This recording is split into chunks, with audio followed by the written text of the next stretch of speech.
एक समय की बात है, एक सुनसान और सुंदर जंगल में, जहां हर कोने में जीवन के रंग बिखरे पड़े थे, एक पुराना आर्षि अपने आश्रम में तपस्या करते थे। यह जंगल हिमालय की उन पहाड़ियों की गोद में बसा था, जहां हर दोपहर सूरज अपनी सुनहरी किरणों से पेड़ों को स्वर्णिम बना देता था। आर्षि का नाम था महावीर और उनकी उम्र इतनी थी कि उनके बाल सफेद हो चुके थे, पर उनकी आंखों में अभी भी वह तेज था जो समय के सामने झुकने से इनकार करता था। उनके हाथों में एक लकड़ी का डंडा था जो उनकी तपस्या की शक्ति का प्रतीक था, और उनके कंधे पर एक छोटा सा झोला लटकता था जिसमें वे अपने दिन भर के उपयोग के लिए कुछ औषधियां और फल रखते थे। महावीर के आश्रम के पास एक छोटा सा स्क्विरल रहता था जिसका नाम था चिक्कू। चिक्कू एक प्यारा सा जीव था जिसकी पूंछ लंबी और फूली हुई थी और जिसकी आंखें हमेशा कुछ नया खोजने की इच्छा से चमकती थीं। लेकिन चिक्कू के दिल में एक दुख था। वह अपने छोटे से आकार से बहुत परेशान रहता था। जब भी वह जंगल में भागता, बड़े जानवर जैसे शेर, हाथी और भैंस उसकी ओर हंसकर देखते थे। तू तो इतना छोटा है चिक्कू, एक बार शेर ने कहा था, और उसकी आवाज से पूरा जंगल गूंज उठा था। यह बात चिक्कू के दिल को छू गई और उसने सोच लिया कि एक दिन वह भी बड़ा और मजबूत बनेगा। एक दिन जब सूरज अपने ऊंचाई पर था, चिक्कू ने फैसला किया कि वह आर्षि महावीर से मिलकर अपनी इच्छा पूरी करने की कोशिश करेगा। वह आर्षि के आश्रम की ओर भागा, अपने छोटे पैरों से जमीन पर छोटी छोटी छाप छोड़ते हुए। जब वह आश्रम के पास पहुंचा तो उसने देखा कि आर्षि एक पेड़ के नीचे बैठकर अपनी आंखें बंद किए कुछ मंत्र बोल रहे थे। चिक्कू ने धीरे से उनके पास जाकर कहा, हे महावीर ऋषि, मैं आपकी शरण में आया हूं। मुझे अपने छोटे से रूप से छुटकारा चाहिए। क्या आप मुझे बड़ा और मजबूत बना सकते हैं? ऋषि ने अपनी आंखें खोली और चिक्कू की ओर देखा। उनकी आंखों में एक अलग सी चमक थी, जैसे वे चिक्कू के दिल की बात समझ गए हों। वे थोड़ी देर चुप रहे, फिर मुस्कुराते हुए बोले, चिक्कू, हर जीव का अपना महत्व होता है। तेरा छोटा रूप तुझे तेजी और चतुराई देता है, लेकिन अगर तेरा दिल इतना मजबूत चाहता है तो मैं तुझे एक वरदान दे सकता हूं। लेकिन याद रखना, इस ताकत का इस्तेमाल सिर्फ अच्छे काम के लिए करना। चिक्कू ने जल्दी से सिर हिलाया और कहा, हाँ आर्षि जी, मैं वादा करता हूं कि मैं इस ताकत का इस्तेमाल सिर्फ जंगल के भले के लिए करूंगा। आर्षि ने अपने डंडे को जमीन पर ठोका और उसके साथ ही एक रोशनी फैली।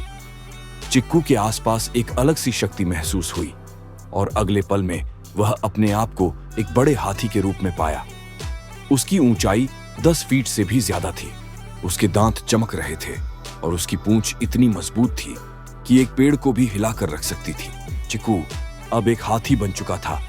जंगल में अपने नए रूप के साथ घूमा। पहले तो उसे अपनी ताकत समझने में थोड़ी मुश्किल हुई। वह अपने पैरों से जमीन को दबाता और हर जानवर उसकी ओर देखता रह जाता।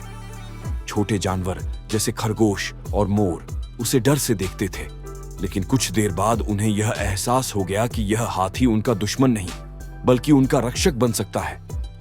एक दिन जब चिक्कू जंगल के बीच से गुजर रहा था, उसने एक तेज चीख सुनी। वह जल्दी से उस आवाज की ओर बढ़ा और देखा कि एक शेर एक छोटे से कुत्ते को अपने नाखूनों में ले रहा था। शेर, जिसे जंगल का राजा कहा जाता था, अपनी भूख मिटाने के लिए छोटे जानवरों पर हमला कर रहा था। चिक्कू ने अपनी सोच को एक पल के लिए रोका और आर्षि के वरदान की याद दिलाई।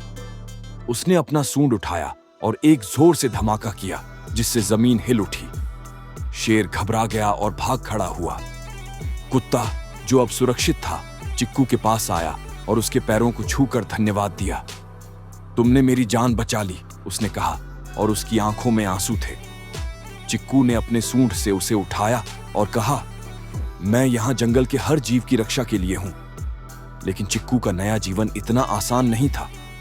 जंगल में कुछ जानवर उसकी ताकत से जलते थे, खासकर वह शेर जो अब अपनी बदनामी से नाराज था। उसने अपने दोस्तों के साथ मिलकर चिक्कू को हराने की सोच बनाई। एक रात जब चांदनी रात थी, शेर और उसके पक्षियों ने चिक्कू पर हमला करने का प्लान बनाया। चिक्कू का नया रूप जंगल में चर्चा का विषय बन गया था। सुबह की पहली किरणों के साथ ही हर जानवर की नजरें उसकी ओर उठती, कुछ आश्चर्य से और कुछ ईर्ष्या से। शेर जिसका नाम था रणजीत, अपने खोए हुए सम्मान को वापस पाने के लिए बेचैन था। उसने अपने साथियों, 2 चीते और एक सियार को बुलाया और एक योजना बनाई।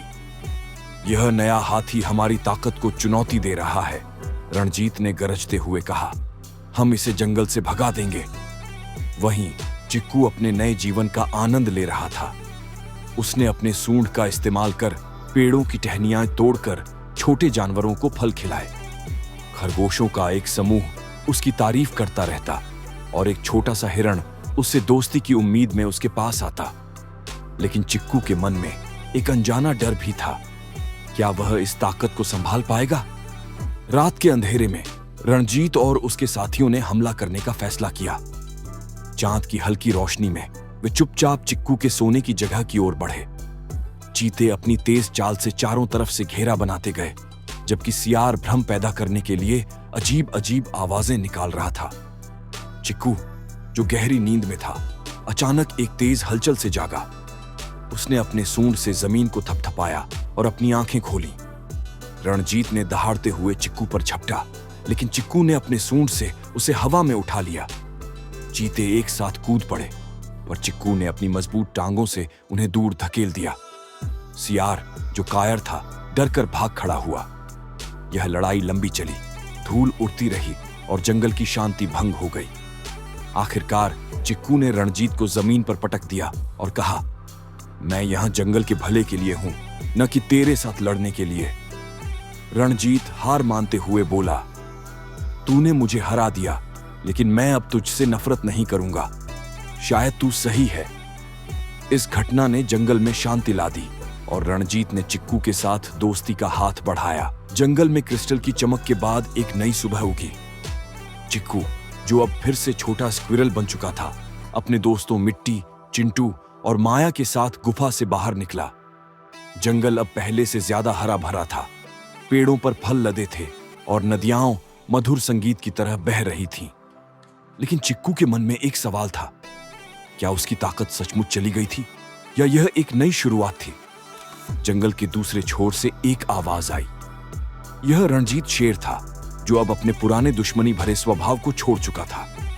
वह चिक्कू के पास आया और बोला, तुमने जंगल को नई जिंदगी दी, मैं तुमसे माफी मांगता हूं। चिक्कू ने मुस्कुराकर कहा, हम सब एक परिवार हैं रणजीत। इस दोस्ती ने जंगल में एक नई एकता की नींव रखी। जंगल में एक अजीब सी हलचल हुई।